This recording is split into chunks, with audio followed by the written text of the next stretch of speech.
We remember the valiant Canadian soldiers. We remember the military history of this country.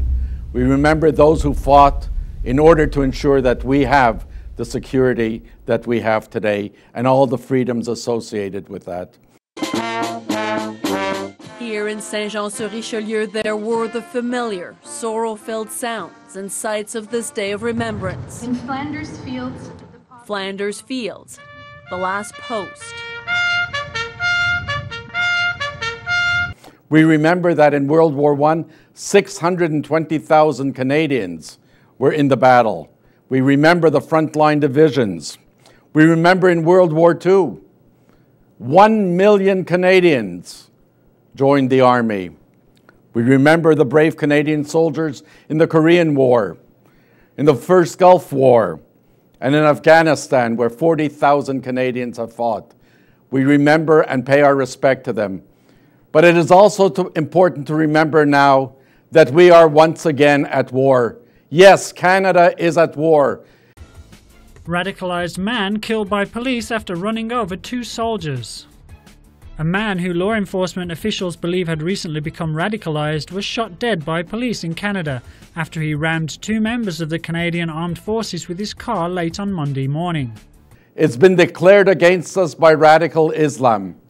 We don't want to face the reality as we did against Nazism and communism, but radical Islam is a danger to the very values of everything that we have in this country.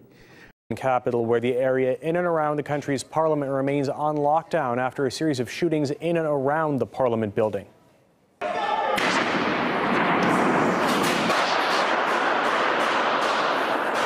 This is the first video from inside the Canadian Parliament. Local journalists managed to capture the attack on video. Eyewitnesses say some 30 shots were fired inside the building. 1 shooter has been killed.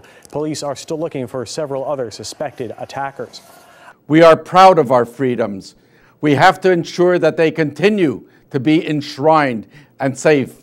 And therefore, if need be, we must continue our efforts with the coalitions to wipe out ISIS, to make certain that Hezbollah, Jihad, Al-Qaeda, Hamas do not gain a foothold in this country. Fellow Canadians, in the days to come, we will learn more about the terrorist and any accomplices he may have had. But this week's events are a grim reminder that Canada is not immune to the types of terrorist attacks we have seen elsewhere around the world. And yes, we must be aware that there are sleeper cells in this country. Yes, we are at war, but we must believe we are at war so that we can fight effectively against those that want to take away our freedoms. Please subscribe to my channel, and I look forward to seeing you next week. Thank you.